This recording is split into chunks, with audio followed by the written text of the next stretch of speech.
Latest update kay Catherine Camilon. Kapatid ng nawawalang beauty queen na si Chinchin Camilon, nagpost sa social media patungkol sa pangungulila ng kanyang ina sa kanyang kapatid. Narito ang nilalaman ng kanyang post. Ang nanay na nangungulila sa kanyang anak pero pinipilit pa rin maging matatag. Madalas ko pang nakikita ang sarili ko na umiiyak kesa sa kanya at bigat na bigat ang dibdib ko kapag nakikita ko yung pagod sa kanya. Pero tinitiis lang niya para sa kapakanan ng kanyang anak. Gustong gusto ko nang umiyak sa iyo kapag sasabog na ang dibdib ko, pero sinasarili ko na lang dahil hindi ko gusto na makita kita na iiyak. Minsan naiisip ko na lang din na gusto ko nang mawala, pero ikaw ang unang nasa isip ko. Pag nawawalan ako ng pag-asa, bigla ko na lang ipaparamdam sa iyo na parang di ko na kaya. Kaya kung ano-ano na nasasabi ko, ang gagawin mo, papaliwanagan mo ako ng mga salita ng Diyos dahil gusto mo na magtiwala palalo ako sa Kanya na kahit anong mangyari, siya lang ang higit na makakatulong sa atin at makakapagpagaan ng loob. Hindi naman Mother's Day pero araw-araw kitang papasalamatan.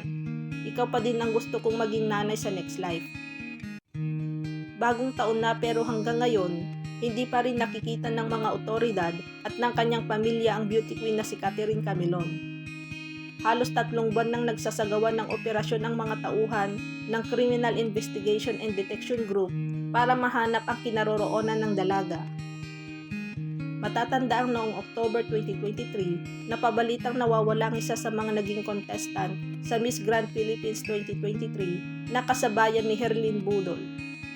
Ngunit sa kabila nito, umaasa pa rin ang nanay ni Catherine na si Rose Camilon at ang kanilang pamilya na makikita at makakasama pa rin nila ang nawawalang beauty queen at teacher.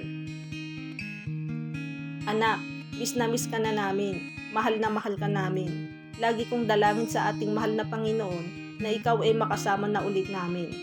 Ang post ni Rose sa kanyang Facebook account. Pati ang kapatid ni Catherine na si Chinchin Camilon ay nagbahagi rin ng kanyang New Year's message sa FB para sa nawawalang kapatid. Happy New Year Catherine, I love you so much at miss na kita. Hanggang October lang inabot ng picture mo. Next year sana kumpleto na, pahayag ni Chinchin.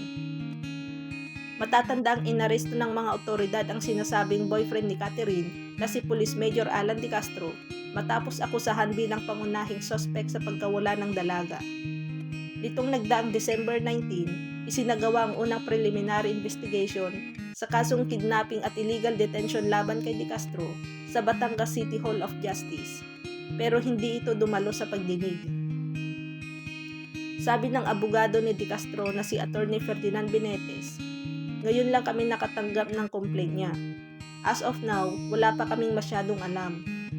We'll be filing a counter affidavit after.